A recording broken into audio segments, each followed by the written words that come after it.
Olá, o CNJ, a Justiça da Justiça, oferece agora o programa que liga você ao judiciário em todo o país. É o nosso link CNJ. E como é tradição aqui, temos a entrevista especial da semana. A juíza auxiliar da presidência do CNJ, André Mara dos Santos, fala sobre as presas que têm filhos atrás das grades. A preocupação maior é com a criança, com o nascituro, com esta pessoa que não praticou delito nenhum. Além da entrevista, o programa vai mostrar. O Conselho Nacional de Justiça acelera os julgamentos em tribunais do júri de todo o país. Cresce o número de salas especiais para depoimentos de crianças e adolescentes vítimas de violência. O juiz do trabalho Francisco Luciano de Azevedo Frota é o novo conselheiro do CNJ. E ainda as notícias de tribunais pelo país. O Link CNJ começa com uma reportagem sobre o esforço do Conselho para acelerar julgamentos em tribunais do júri.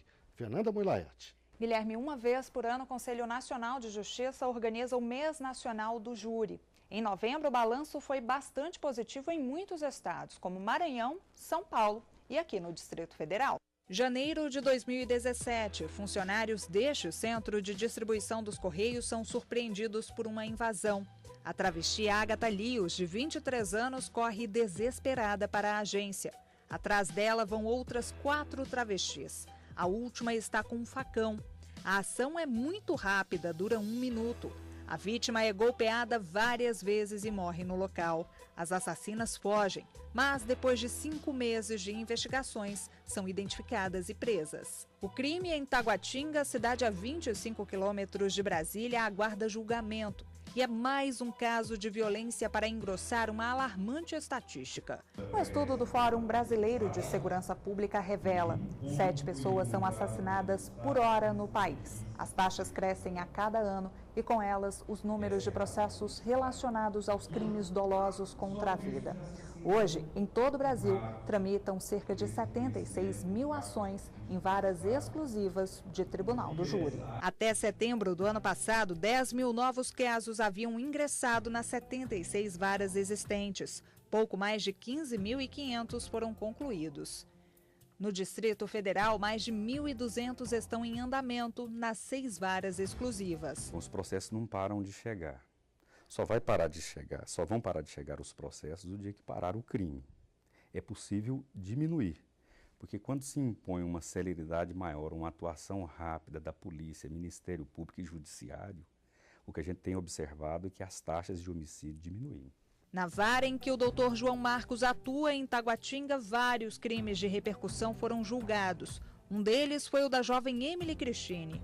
A menina de 14 anos foi estuprada, estrangulada e morta. O assassino acabou condenado a 32 anos de prisão. É justamente a celeridade no julgamento desse tipo de crime que o Conselho Nacional de Justiça busca. Uma vez por ano, em novembro, o CNJ institui o mês do júri. No Distrito Federal, o último balanço foi positivo. Dos 189 julgamentos convocados, 158 foram realizados e resultaram na condenação de 120 pessoas. A rapidez na investigação, a rapidez no início da ação penal, do processamento e do julgamento, é claro que passa uma mensagem muito positiva para a sociedade como um todo. Restaura a sensação de segurança, tira das pessoas a falta de esperança, porque veem rapidamente um julgamento e um veredicto daquele caso. Agora vamos ver a entrevista especial da semana, feita pela repórter Fernanda Moilaerte. Hoje há mais de 600 mulheres grávidas ou em fase de amamentação nos presídios de todo o país. Esses dados constam de um levantamento inédito feito pelo Conselho Nacional de Justiça. E sobre esse assunto eu converso agora com a juíza auxiliar da presidência do CNJ, doutora André Mara dos Santos. Muito obrigada pela participação da senhora aqui no Link CNJ. Nós já temos um Banco Nacional de Monitoramento de Prisões. Em breve vamos ter um banco com levantamento de todos os adolescentes em situação de conflito com a lei. E agora temos um banco, um cadastro nacional de grávidas e também de mulheres que amamentam dentro do sistema prisional. Como é que funciona esse cadastro? Ele funciona por alimentação, pelos grupos de monitoramento e fiscalização do sistema carcerário, que são vinculados ao Departamento de Monitoramento e Fiscalização aqui do CNJ, mas que se reportam especificamente à presidência do CNJ para que haja esse monitoramento de quantas presas grávidas e quantas presas lactantes existem, a fim de que sejam cobradas as políticas públicas relativas a esta situação peculiar da mulher e das crianças que nascem cujas mães estão privadas da liberdade. Qual a importância desse cadastro? A importância é quantificar, não se planeja, não se executa nenhuma política pública sem ter-se o quadro exato da situação. A ministra Carmen Lúcia, desde o primeiro dia seguinte à sua posse, reuniu os presidentes dos tribunais de justiça e solicitou esses dados. Então, o Conselho Nacional de Justiça dispõe de um dado já a partir de novembro e de novembro de 2016 e abril de 2017, haviam dados informados pelos tribunais de justiça que apontavam um pouco mais de 33 mil mulheres presas, né? E grávidas era um número que beirava em torno de 400 pela informação dos presidentes dos tribunais de justiça. O que a ministra determinou é que houvesse um cadastro, porque para que se tivesse em mãos, o CNJ tivesse como monitorar, como conversar, como saber quem é a mulher, qual o período de gestação, se ela já pariu, então qual a idade dessa criança para que seja dada assistência adequada, para que a criança tenha o direito a ser amamentada pelo período mínimo previsto em lei, que é de 6 meses, mas e depois saber a que processos ela responde, qual é a sua situação processual, enfim, saber quem é esta mulher e qual a sua situação, onde é que ela se encontra. Esse é um registro contínuo? Contínuo, sim, deve ser alimentado mensalmente pelos grupos de monitoramento e fiscalização, que a partir do momento da implantação, esse cadastro foi criado em outubro de 2017, a partir de dezembro ficou consolidado com todos os dados completos, agora em janeiro ele prossegue, dando este retorno, dando esta resposta para que seja feita a fiscalização e o monitoramento. Como isso se dá? Agora mesmo a ministra determinou que fôssemos a todos os estabelecimentos penais onde há mulher grávida, quer dizer, escolhidos aqueles onde há um maior número, mas em todos os estados, para verificar-se qual a situação.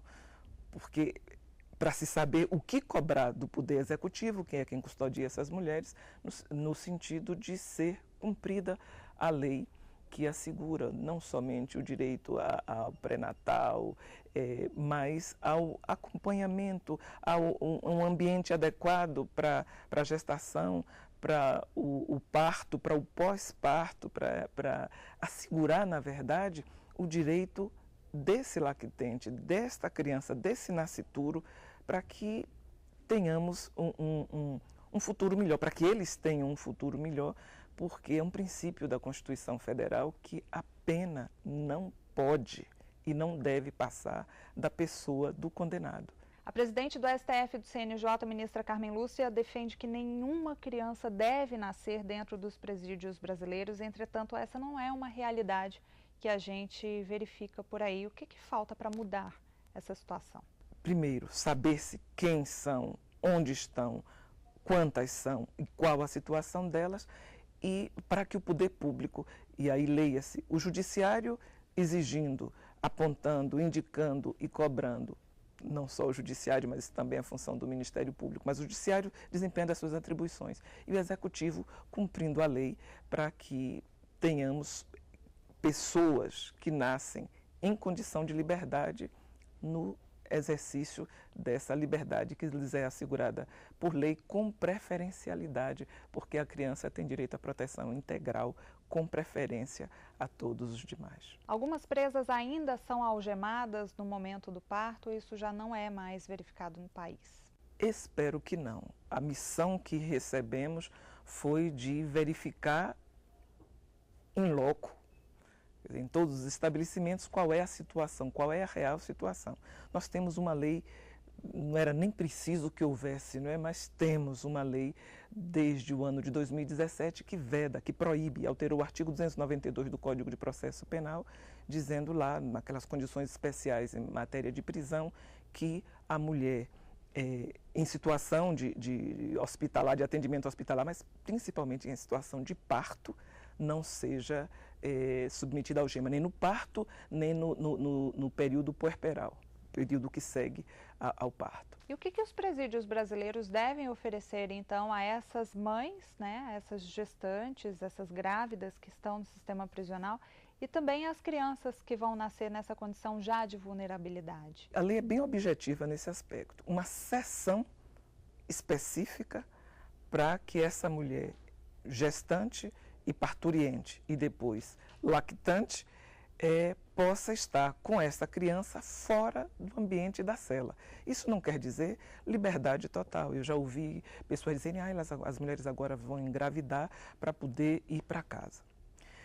Não é bem assim, porque ninguém em seu são juízo vai querer engravidar numa situação de prisão. Até porque nem todas têm direito à prisão domiciliar. A prisão domiciliar é uma alternativa posta pela lei em caráter geral, mas eventualmente há situações que não é possível. Há pessoas que já em prisão domiciliar, estando grávidas, cometem novos delitos. Quer dizer, a preocupação maior é com a criança, com o nascituro, com esta pessoa que não praticou delito nenhum.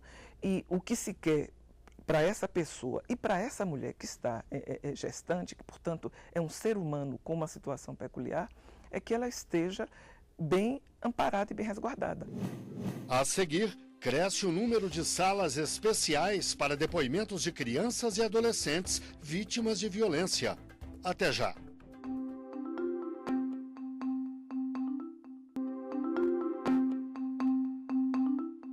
O Link CNJ está de volta e vai falar sobre as salas especiais para depoimentos de crianças e de adolescentes. Fernanda. Guilherme, essas salas são essenciais para garantir um tratamento adequado a meninos e meninas que foram vítimas ou testemunhas de violências de todos os tipos, mas especialmente a violência sexual. A casinha de bonecas e os carrinhos são para que meninos e meninas vítimas ou testemunhas de violência se sintam mais à vontade. Neste ambiente, eles passam por uma entrevista e podem relatar o que viram ou sofreram na vida. Estudos indicam que menores vítimas de violência no Brasil falam pelo menos 10 vezes para policiais, advogados e juízes sobre tudo o que aconteceu. Relatar o caso repetidamente gera ainda mais traumas. Pensando em minimizar esses danos, salas especiais como esta estão espalhadas por tribunais de justiça de todo o país. Nelas, os depoimentos são colhidos uma única vez e integralmente gravados. Enquanto isso, na sala de audiências, os participantes do julgamento acompanham tudo em tempo real. Uma sala de audiência é muito complicado. Você chega ali, você tem a figura de um juiz com uma capa preta, um promotor, uma promotora de justiça, advogado. A sala de audiência é um ambiente austero e para uma criança, imagina, como ela vai falar nesse local? Não tem como. Então, ela precisa de um espaço adequado, onde ela se sinta bem, onde ela possa se expressar de acordo com a linguagem própria da idade dela e com um profissional que sabe como levar essa conversa, para que ela não saia dali mais vítima ainda do que ela chegou. 85% dos tribunais brasileiros já têm salas especiais. A ideia é concluir essa instalação até abril, quando a lei que determina os depoimentos completa 1 ano. Treinar funcionários para colher essas informações é essencial. Desde 2012, uma organização não governamental, em parceria com o Unicef e o CNJ, faz essa capacitação. Os resultados são significativos. Nós conseguimos aumentar significativamente o número de responsabilização dos casos. Algo assim grotesco, que é você sair de um patamar que antes você conseguia responsabilizar algo em torno de 4% a 6%, você passa a ter resultado de 70% a 80% de responsabilização. O protocolo brasileiro de entrevista forense para crianças e adolescentes já é exemplo para países da África e da América do Sul. A ideia é respeitar a fase cronológica de desenvolvimento dela, tanto física quanto mental, e o entrevistador vai ter que ter essa sensibilidade de conseguir fazer essa interação com essa criança ou adolescente, respeitando justamente a fase de desenvolvimento dela. E mais que estar numa sala especial, é preciso deixar um ambiente mais humanizado para a criança e para o adolescente. Esse olhar humanizado, ele já vem acontecendo ao longo do tempo. Cada vez mais os novos juízes têm esse olhar. O juiz já não é mais aquele ser externo que vive em outro planeta e hoje o juiz é o juiz das pessoas. Ele sabe que ele trabalha para as pessoas.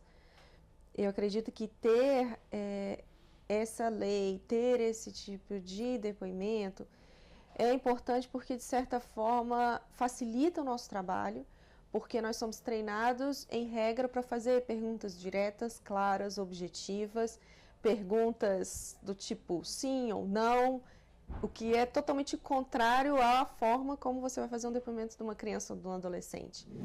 É hora do nosso quadro Oitiva. Hoje nós perguntamos: o que pode acontecer com quem deixa de pagar pensão alimentícia? O devedor pode pegar até 3 meses de prisão em regime fechado, pode ter o nome incluído na lista suja do SPC e da Serasa, pode ter a carteira de habilitação suspensa. A resposta certa você vai ver a seguir. E vamos ver também as notícias do CNJ e de tribunais pelo país.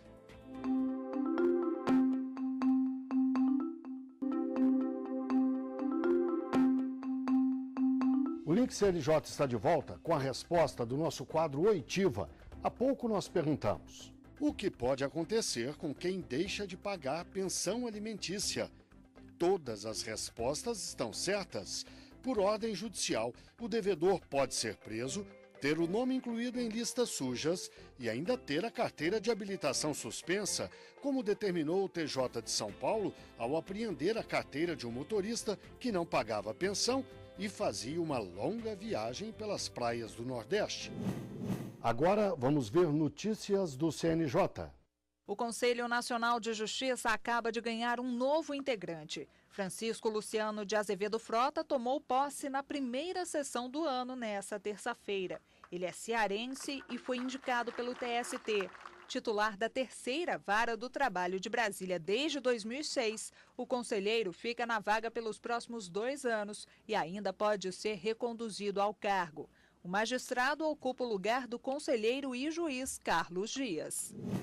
A última sessão do CNJ foi marcada pela entrega do Prêmio Conciliar Legal. A premiação reconhece as práticas de sucesso, estimula a criatividade e dissemina a cultura de métodos consensuais para a solução de conflitos. Foram premiadas cortes com altos índices de conciliação, os tribunais de justiça de Goiás e do Amapá, os regionais federais da 1ª região, com sede em Brasília, e da 3ª região, em São Paulo, os regionais do trabalho da 14ª região, com sede em Rondônia, e da 23ª região, em Mato Grosso. O TJ de Goiás ainda recebeu o prêmio pela prática Roda de Conversa sobre Família. O TRT do Rio Grande do Norte ganhou com a prática Pautões de Conciliação Facilitada. O TRF da 3ª região levou com a prática Fluxo Célere de Conciliações. Também foram premiados 7 juízes federais, estaduais e da Justiça do Trabalho, além de instituições de ensino e empresas. Na abertura do ano legislativo no Congresso, a presidente do Supremo Tribunal Federal, ministra Carmen Lúcia, entregou aos parlamentares o relatório anual das atividades do CNJ em 2017. Entre outras ações apontadas no documento está a instituição do Banco Nacional de Monitoramento de Prisões, o Cadastro Nacional das Pessoas Presas em todo o país. O Banco Nacional de Monitoramento de Prisões avança pelo país e Sergipe também já integra o cadastro de presos. Servidores e juízes de tribunais do estado estão em treinamento para operar o sistema que vai permitir um censo carcerário mais preciso. A gente precisa realmente mapear no país, precisamos ter essa informação, quantos presos efetivamente nós temos dentro do sistema prisional. Então, um papel que cabe ao judiciário, independente do executivo, já se empoderar nesse sentido, sabermos efetivamente quantos temos, quantos mandados de prisão são expedidos, quantos alvarás. A adesão foi confirmada durante a visita da presidente do STF e do CNJ, ministra Carmen Lúcia. Ela esteve no TJ sergipano no mês passado e disse que, além de apresentar dados atualizados sobre os detentos, o banco vai permitir que parentes de vítimas acompanhem a trajetória dos presos. Também criamos um espaço para que as famílias das vítimas, querendo, possam ter acesso a este dado. Esta é uma das dívidas do Poder Judiciário brasileiro com a sociedade, que é de fazer com que a vítima ou a família da vítima saiba se aquele que cometeu um homicídio contra o filho daquela mulher, se foi preso, se não foi, se foi, em que pé está o processo, se houve o júri, se ele foi condenado, se já foi solto. As pessoas têm o direito de saber isso. Ao todo, são 3 dias de treinamento. O tempo é considerado suficiente para se conhecer o sistema. Estamos dispostos a auxiliar a desenvolver todas as atividades necessárias para a implementação do cadastro de presos no âmbito do nosso Estado, atendendo à expectativa do CNJ, que nos parece fundamental para que tenhamos um perfeito retrato do sistema prisional em todo o país. O Estado de Goiás começou a apresentar mudanças no sistema prisional. As modificações são resposta a exigências do Conselho Nacional de Justiça e foram apresentadas ao secretário-geral Júlio Ferreira de Andrade e ao conselheiro Márcio Schiffler. O anúncio foi feito quase um mês após a série de rebeliões em Aparecida de Goiânia e que terminaram com 9 presos mortos e 14 feridos. Entre as providências adotadas estão o cadastramento de detentos no Banco Nacional de Monitoramento de Prisões, um mutirão para acelerar o trâmite de 9.000 processos penais, a compra de 4.000 tornozeleiras eletrônicas, além da retirada de 24.000 armas de dentro de fóruns para destruição pelo Exército. Até agora, quase 6.500 presos foram cadastrados. Isso equivale a 30% do sistema carcerário goiano. 40 servidores trabalham intensamente para cadastrar todos os detentos do estado até março. Vamos ao giro pelo Brasil, as notícias que chegam de todas as regiões do país. Servidores do Judiciário e psicólogos de Natal estão empenhados no enfrentamento à violência contra a mulher. Eles têm debatido o tema em workshops. A iniciativa é fruto de um protocolo assinado entre os Conselhos Nacional de Justiça e Federal de Psicologia. A parceria permite que escolas de psicologia atendam as vítimas de violência. Certidão de nascimento, título de eleitor, CPF. Já imaginou todos esses documentos apresentados de uma só vez? A tecnologia avançou no país e isso é possível. Uma versão piloto do Documento Nacional de Identificação está em fase de testes e foi lançada nesta semana no Palácio do Planalto. Este é um momento revelador da modernização por que passa o Estado brasileiro. E é dever de todos nós colocarmos a evolução tecnológica a serviço do cidadão. A base de dados para alimentar a documentação é da Receita Federal e do Tribunal Superior Eleitoral. O DNI vai valer em todo o território nacional. Foi numa conversa com o José Paulo Sepúlveda Pertence e que ele me disse que o ideal era que o número de documentos de identificação nacional fosse através do Tribunal Superior Eleitoral, porque era o maior banco de dados do Brasil. A identificação única vai eliminar a duplicidade de documentos. É um meio mais barato, mais seguro e de uso fácil. É preciso que a gente possa ver esse momento como um momento alto desse espírito de cooperação e de responsabilidade institucional cooperativa. Funcionários do Ministério do Planejamento e do TSE já testam a versão piloto. Essa fase termina em julho, quando o documento ficará disponível para todos os brasileiros. O Cristiano, por exemplo, baixou o aplicativo e validou o QR Code ali mesmo, no ponto de atendimento exclusivo do TSE. Os dados estão aqui, o processo é todo seguro, passa por criptografias, por toda a segurança necessária e certamente vai ser utilizado por toda a população. O aplicativo pode ser usado por Android e por iOS. Todo o registro está na memória do celular e o documento só pode ser acessado por senha. Os brasileirinhos nascidos neste ano já têm CPF cadastrado junto com a certidão de nascimento. É que desde janeiro os cartórios fazem essa inclusão num campo específico do documento. A determinação é da Corregedoria Nacional de Justiça. Um provimento também prevê que ofícios de registro civil de pessoas naturais emitam carteira de identidade, passaporte e carteira de trabalho. O convênio foi feito entre a associação que representa os cartórios, a Associação dos Registradores e órgãos públicos responsáveis por estes documentos pessoais. O objetivo é reduzir os custos para o Estado e dar mais comodidade aos cidadãos. O país tem quase 8.300 cartórios de registro civil. O número é maior que a quantidade de municípios. E o nosso quadro O que é a Justiça para você está de volta. Veja o que pensa o cidadão. Justiça para mim é honestidade. É a pessoa trabalhar dignamente e receber por aquilo que faz. A justiça significa a igualdade social, os seus deveres, a ampla defesa e também existe o contraditório, para que as pessoas tenham a dignidade do ser humano. Esta edição do Link CNJ termina aqui. Na semana que vem, voltaremos com outra edição inédita, na quinta-feira, às 9h30 da noite. E o programa tem reprises no sábado, ao 12h30, na terça-feira, às 7h30 da manhã. Muito obrigado pela audiência e até o próximo. CNJ, a Justiça da Justiça.